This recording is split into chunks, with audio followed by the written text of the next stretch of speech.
let me tell you something about our next speaker and the last one for this year on this stage.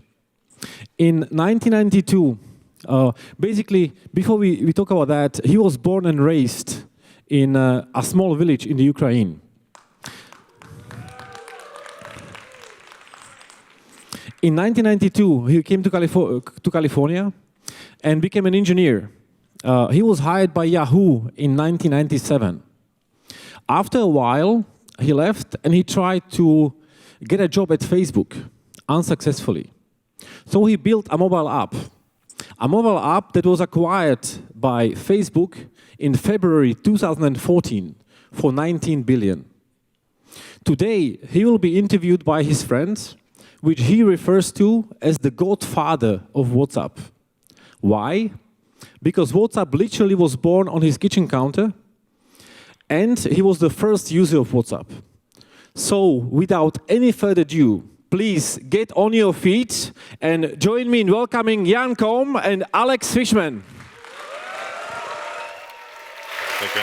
Thank you so much. Thank you so much.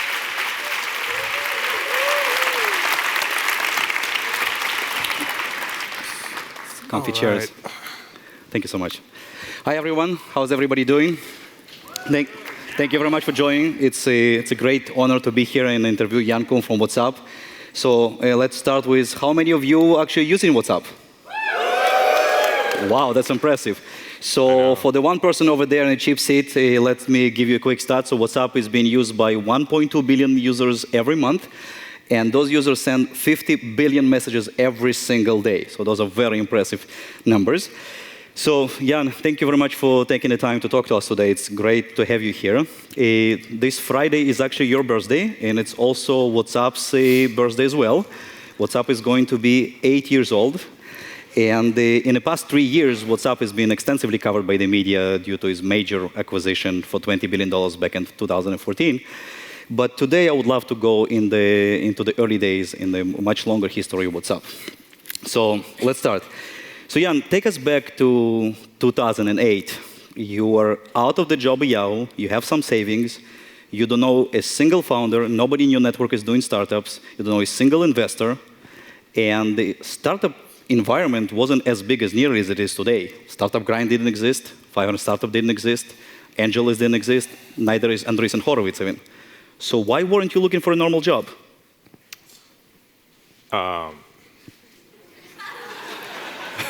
Well, probably the same reason why everybody here is in the audience today. Mm-hmm. Before I answer it, it's really exciting to be here because what he didn't tell you is that we've known each other even before we started the company.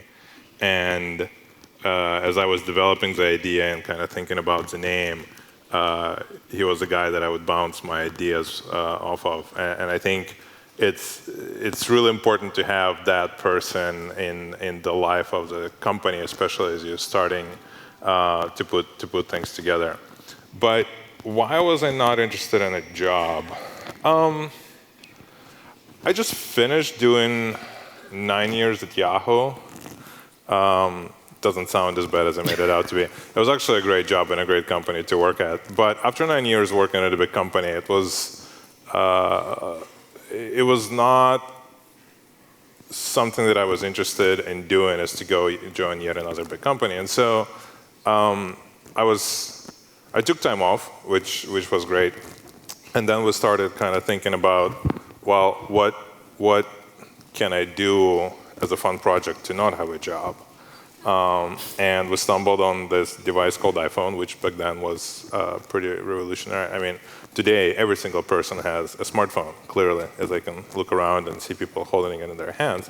In 2007, if you kind of rewind back, iPhone was just announced and launched. And 2008, there were not a lot of people buying smartphones. And the ones that existed didn't really have, like BlackBerry and Nokia, they didn't really have a good app ecosystem, and Android wasn't even around back then. And so for us, tinkering with this new device was just kind of like, in some way, an excuse to not having to go get a job and interview. Good. So, Jan, I remember vividly our first conversation about WhatsApp. And when I was preparing for this interview, it dawned on me, we actually never talked about anything else. So was WhatsApp your first and only idea, or you have other friends? I do have other friends. So for the most part, yes.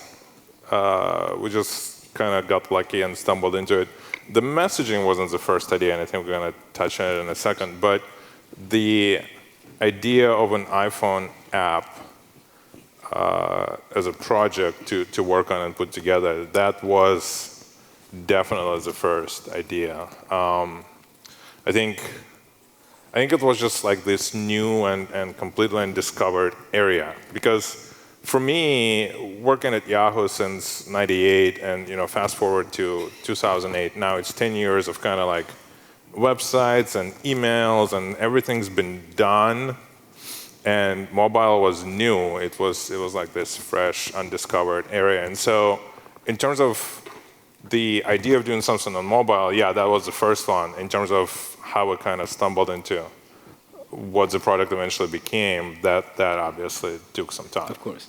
Yeah, so let's talk about this idea. So this is the time, 2009, when App Store was about 6 months old. iOS development wasn't a thing back then. There was no even messaging. There was no push notifications. So WhatsApp wasn't born in messaging, it was something else. So let's talk about it. What was that? So we actually started, funny enough, with this idea of status functionality, which we have updated in the last few days and now rolling out globally. So status was this concept of, I kind of grew up using IRC and ICQ and Yahoo Messenger, and the problems that you had with those messaging networks was that the first thing you would message would be like, hey, are you there? And sometimes in a conversation people would like say AFK, which means away from keyboard. And so the idea was to kind of like simplify that user experience and not having people to figure out if there is a person on the other end who you want to communicate with. So we said, okay, well, we'll take this concept of a status, of a presence, and apply it to your phone. So your phone, in essence, becomes the device that kind of says if you're available for a phone call, or if you're busy, or if you're sleeping, or if you're traveling.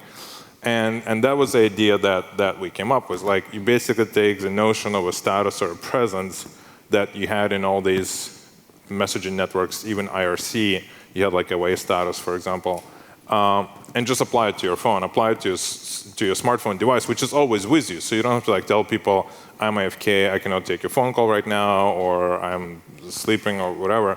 And that also then people on the other end don't have to start the conversation with like, hey, can you talk? Is this a good time to call you? Or when you call somebody, you don't know if they're available or not. And so that was the original idea. The original idea was this functionality of a status. Like, what am I doing right now? And being able to put it kind of on your phone, on your device, and have it represent your status as a person. Mm-hmm. And this week, WhatsApp is again in the news. You made a full circle. So yeah, so we built that functionality, and we can come back to that in a second. And then 6 months later, we built messaging, and we'll talk about why we did and how we kind of just stumbled into that and discovered that.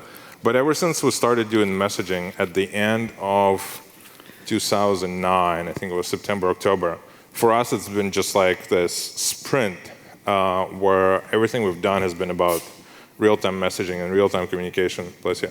And we basically spent the last 8 years focused on messaging. And throughout all this time, we had this old status functionality in our application that we've always wanted to kind of update and refresh, and it looked the same and it functions the same for the last 8 years. And so this year, finally, this week, we started to roll out the new status. It is actually more interactive and more real time, and it lets you post pictures and videos kind of as your status. Congratulations on your launch this Thank week. you. That's beautiful. So let's go back to this very first build. So you built the first server app. It was running on your Mac Mini in your home office, and the iOS app was built by Igor, who was your first hire and actually still works at WhatsApp, and you recently made a big profile on him. So you went through the Apple approval process, you released it to the App Store. What did you do then? Then what? Well, Then we've discovered a bunch of bugs. And then we've discovered that after we fixed all the bugs, nobody still used the products that we built. And it was a little bit demoralizing because before we built the product, like the idea that I would describe to people overall was received positively, like my friends or my ex-coworkers. They would say, yeah, it's not a bit, like nobody ever came out and said, it's stupidest idea ever, it's shit, it's never gonna work. Like not a single person did that. And so when we launched it and it didn't really take off, I was like, why? Like, why are people not using it?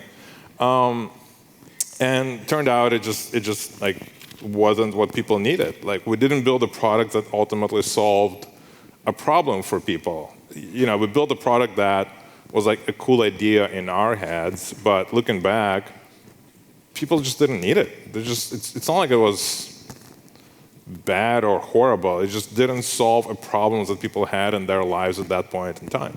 I see, makes sense. So WhatsApp is slowly growing, not as much as you wanted, and at some point you decided to add chat functionality. What made you do that?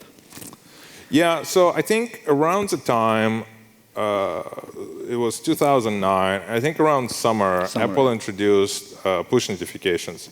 So if you go like way back in the old past, before push notifications, your phone, and I don't know how many people actually had a phone here in 2008, an iPhone, it wasn't able to do much. Like it was great for browsing the web and making phone calls and taking pictures in a very bad quality, but there wasn't a whole lot that you could do interactively. There wasn't a dynamic way for your phone to communicate with the server because there was no background and there was no way for an application to connect in the background, and there was no way to wake up the application. And so everything was kind of like very static.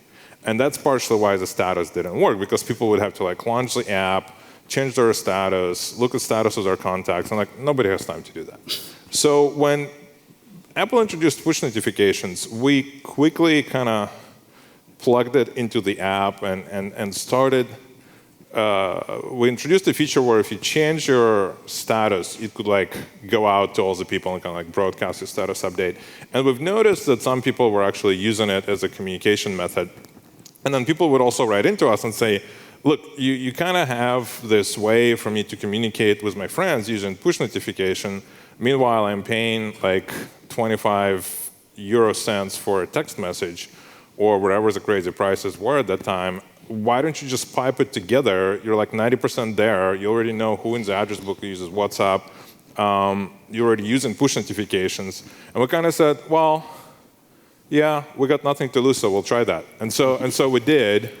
And it turned out that that was actually the problems that people needed, had to be solved, because SMS was really expensive. It was unreliable. It was 20 years old. It was very limited in what it can do. It could only send text, and multimedia was really painful on SMS, and was even more expensive. And forget about like, and this is always in one country. Imagine if you're trying to message across countries, across borders. And here, you know, we're all living in the United States, and it's like, the country is huge, but you go to Europe and like you have a bunch of smaller sized countries all together. And so people in Germany trying to message somebody in France, or people in Switzerland trying to message somebody in Italy, and all of a sudden you have to pay like almost €1 for a message. It was ridiculous. And so all of a sudden we realized that we were solving a problem for people, and then it just took off. Yeah, it was incredible to see that, but it's very interesting. So status near your name was kind of a novel idea. It didn't take off, but it was novel. But messaging wasn't. I mean, Gtalk and Skype and half a dozen of other competitors were out there at the same very time. How WhatsApp was different?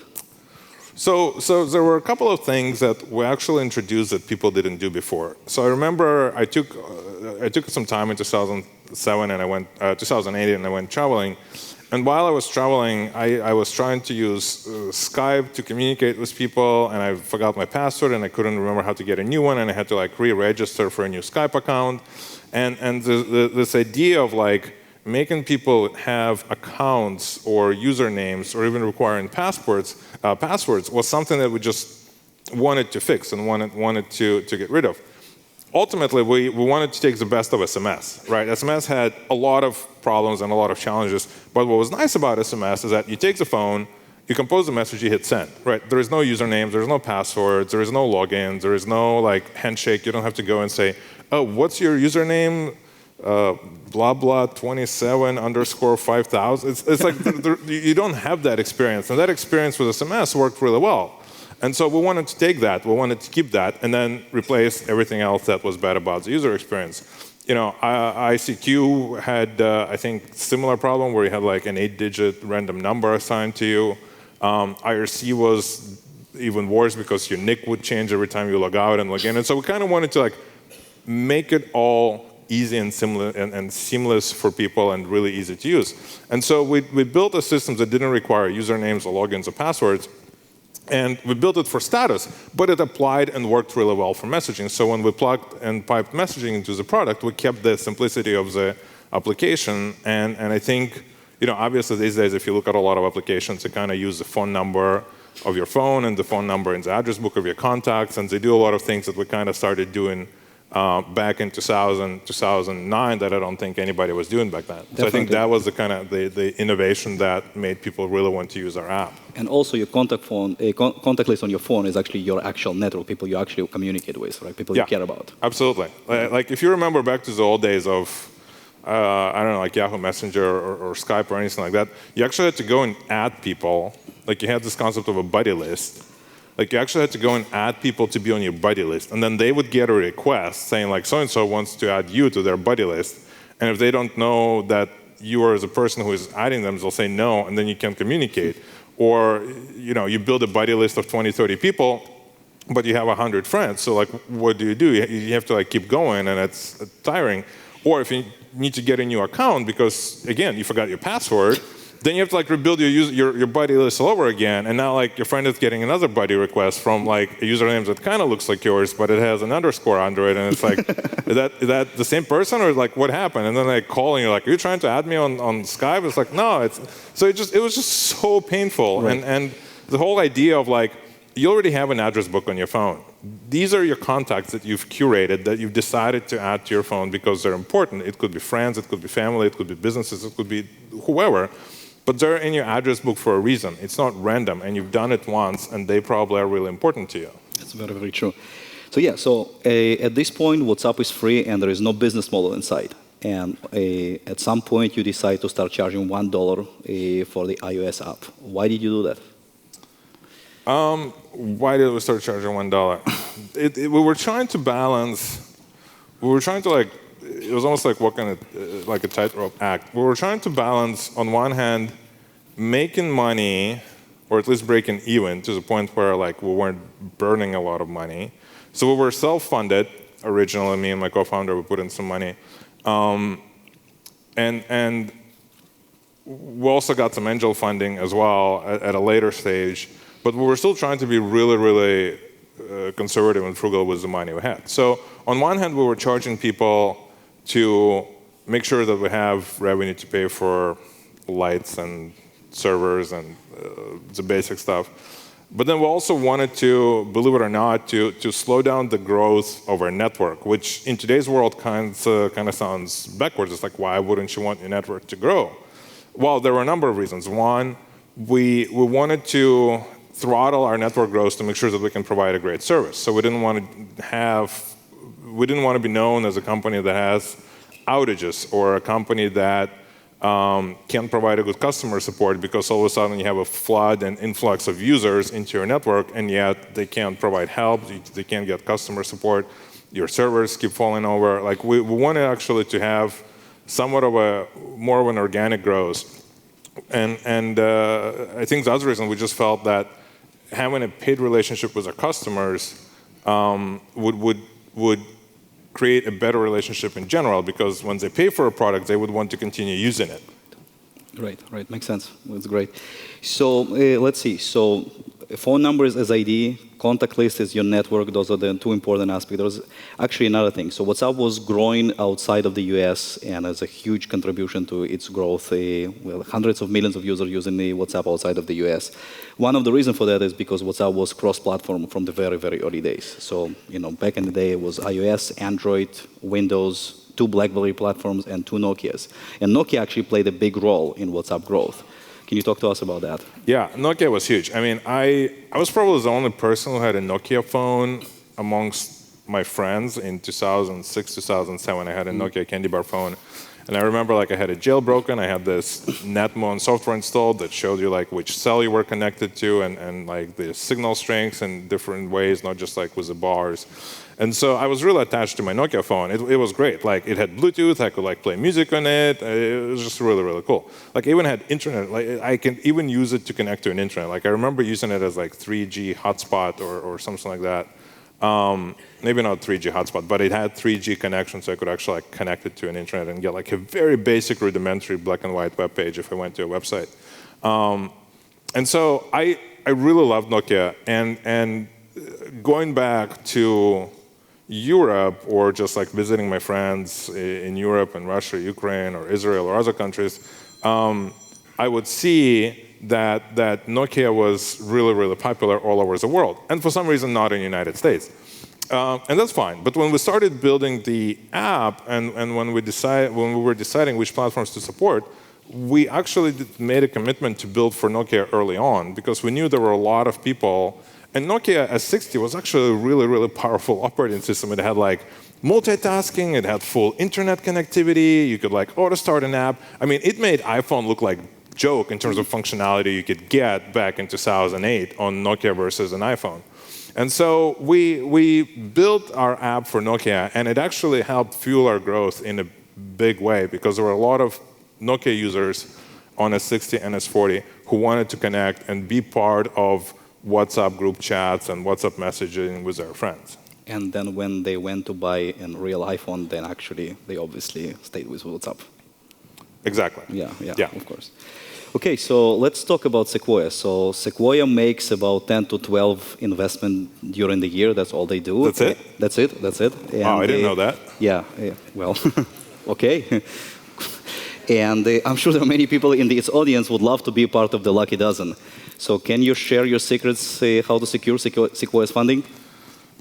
I don't know. That part of my life was kind of like a blur. We were going so fast, and just like things happened. I think at some point, I can't remember what triggered it, but at some point we started having a conversation about funding. I think somebody approached us. They were like, "Hey, why don't we give you money?" It wasn't Sequoia, it was somebody else. And I think that triggered the internal conversation with me and my co-founder, Brian. It's like, well, maybe we should take money. And then I remember talking to Jeff Ralston, who was our coworker from Yahoo, who is now at YC, and Jeff gave us this really good advice. He's like, you want to raise money when you don't need money, because when you need money, you're not going to be able to have the terms that you want, and you're not going to have the leverage. So his point was like, it's always good to have money in a bank. You can always do stuff with it. If you're going to raise money, do it now, and don't wait like a year or two down the road when you run out of your angel funding or whatever money you would have. And so we kind of started having these conversations internally. And I think just by pure timing coincidence, around the same time, Sequoia reached out and came in to meet us. And we didn't really have any like a pitch deck. We didn't really have a single PowerPoint slide. We didn't really have anything. And they wanted to invest in us, and we're like, well, okay, maybe we should talk to a couple of other firms. So we went and talked to a couple of other firms that also reached out in the past 6 months to us. And eventually we picked Sequoia, and they just made the process really easy and really lightweight and really simple for us. They really wanted to be a partner in what we were doing. And to us, it was just more of a natural fit. So let me get it straight. You guys Sequoia reached out. It's not like you were chasing them, right?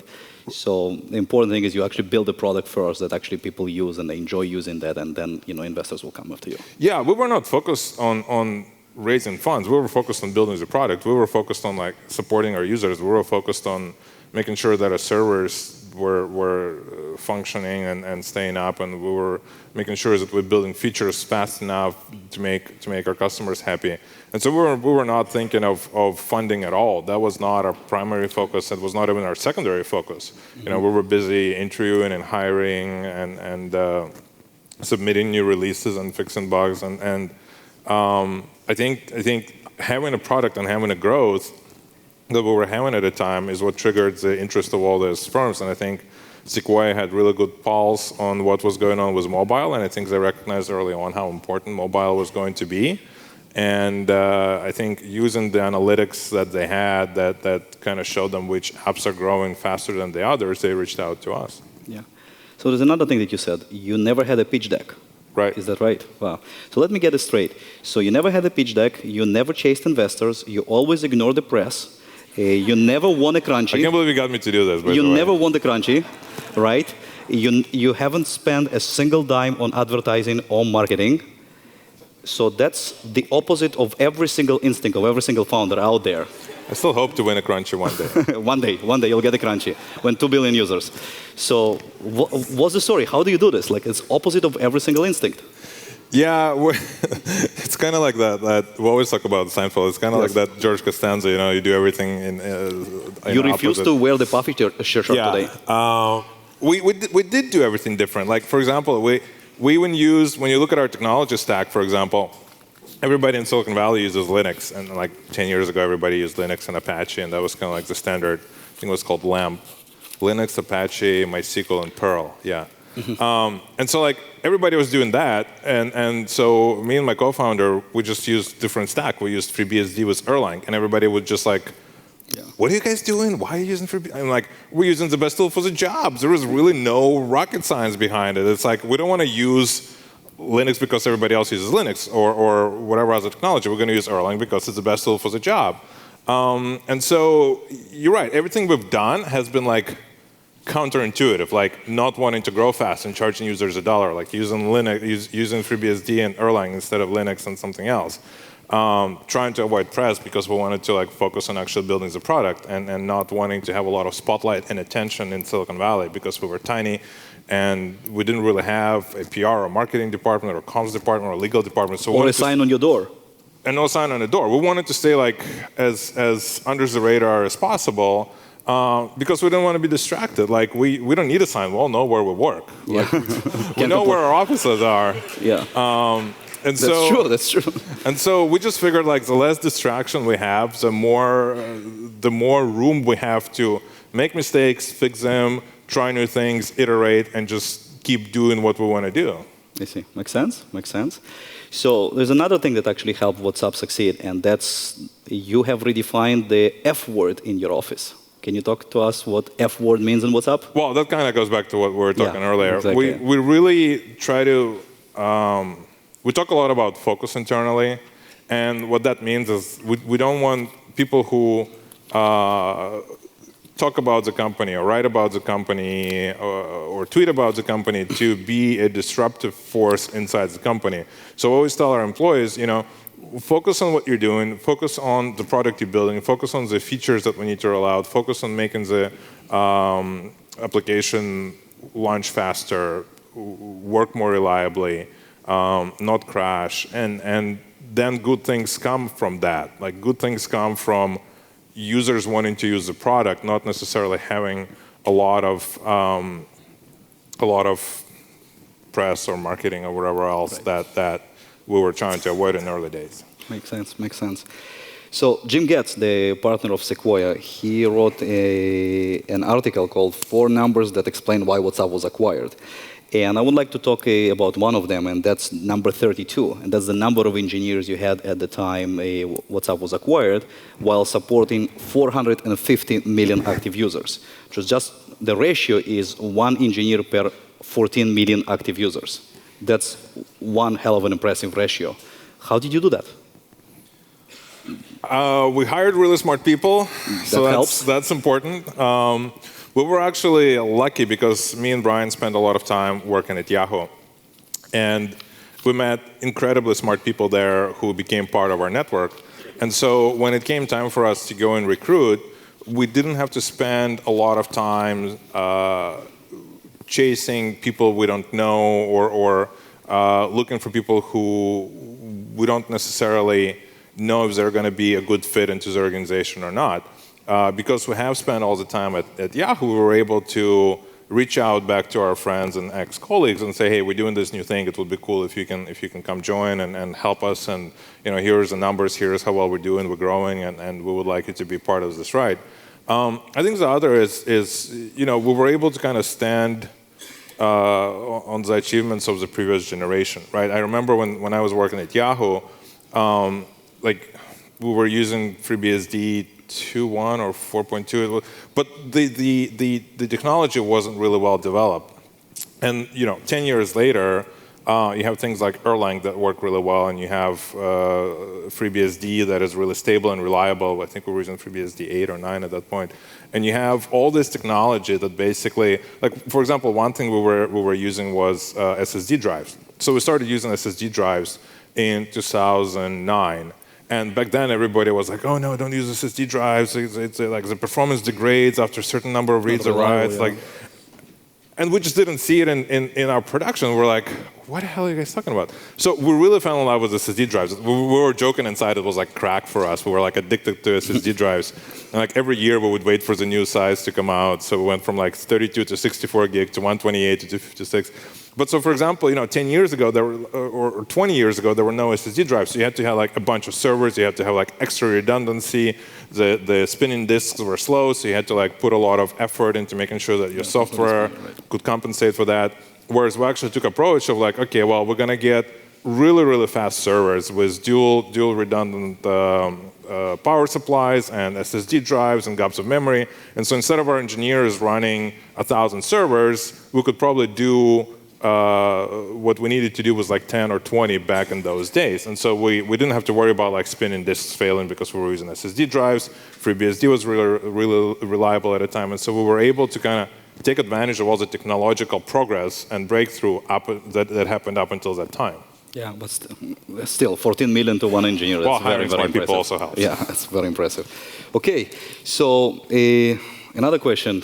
Have you had other offers to sell WhatsApp? And if you did, you obviously refused. What was the rationale thinking about that back then? We didn't really spend a lot of time focusing on acquisition or anything like that. Even up until 2014, not a lot of people knew about us. I think 2013 is when, maybe late 2012, 2013 is when we kind of started people realizing that, hey, there is this app called WhatsApp, and half of the times people in the press couldn't even spell our app name correctly. They would like lowercase the second A. It's like people really didn't know about us for the longest time in the United States, especially in Silicon Valley. And then like you would go to India or Germany or any other country and people would be like, well, use WhatsApp. How can you not know about it? And so I think around 2012, 2013 is when the stars aligned in such a way that we became more known in the Valley and in some ways became an attractive company for somebody to acquire and partner with. I see. Cool. So WhatsApp went from an idea to a project to a long-term vision and then became a real company. So can you walk us through what it meant to you, that starting from an idea all the way to this huge company that you're running right now? Yeah, so if you remember what we talked about 30, 40 minutes ago was me saying how I really didn't want to have a job. And especially like running the company, which means going to meetings and talking to lawyers and just like a lot of different things that go into. If you think about what it takes running a company, be it when you're independent or if you're a part of a large organization like Facebook, there's still a lot of things that you need to do that are not necessarily as much fun as when it's just like two guys working on building an app in 2009. So things have definitely changed. I mean, we have 200 to 150 employees now. We're hiring more, so we have to constantly think about space, where people are going to sit. We got interns coming. What is it going to work on? Do we need to find projects? Or what projects are important? Prioritize projects. And it's like rinse, repeat, and you do this basically every day. And it's different from when you're a small company and it's just a couple of people building a product. But I think it comes with the territory. I think on the upside is that we wouldn't be able to have 1.2 billion users if it was just two guys working in a garage. So you can't have one without the other. So it's like, okay, well, if you actually get to be somewhat successful and actually grow, you have to also grow as a company, and you have to do things that you didn't really necessarily think you would be doing when you started this as just a hobby project. I see. So what do you miss the most from the early days? I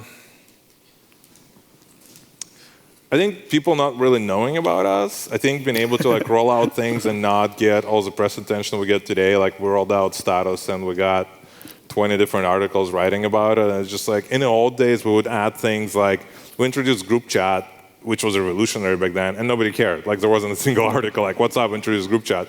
Today we add one feature, remove another feature, and people obviously write about it and talk about it, which kind of goes back to a little bit of a distraction because we're trying to focus on actually building a product and doing it consumes a lot of your energy. Consumer product, yeah. So yeah. Makes sense. Makes sense. Can you tell us a random customer email that lands in your inbox once in a while? Oh man, I still get customer support emails. You do? I do. People still write into me. I can't think. I think there was one where it's like 2009, 2010. Somebody wrote in and said WhatsApp doesn't work well when it rains outside. When it what rains? Rains. Okay. Like that was. What was the resolution? I don't know. I don't think we spent a lot of time debugging that one. I see. Like reboot your phone. I don't know. Yeah, I understand. Good. So, can you talk to us about the balance in running a startup and personal life, or trying not to marginalize your personal life when you run a startup? Oh, there is no balance. Like if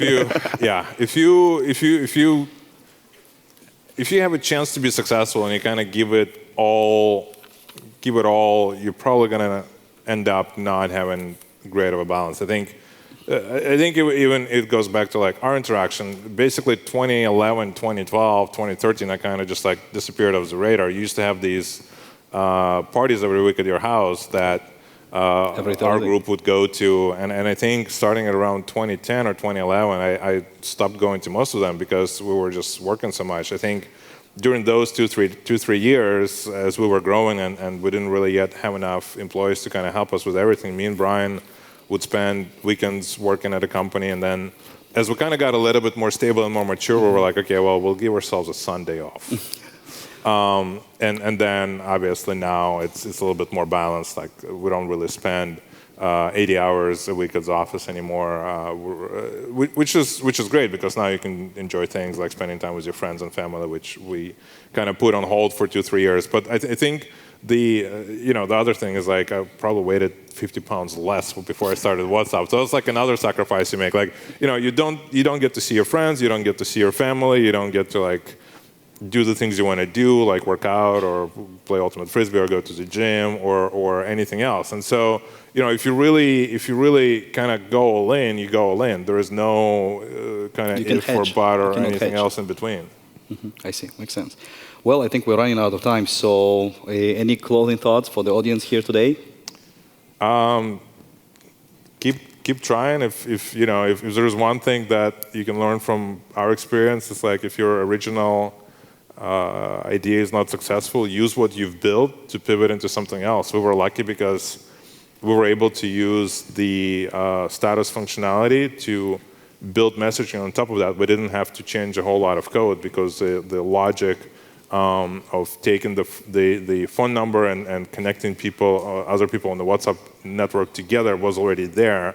And so I think, just keep trying and keep trying to find a solution to people's problems. I think that's fundamentally what helped us get successful.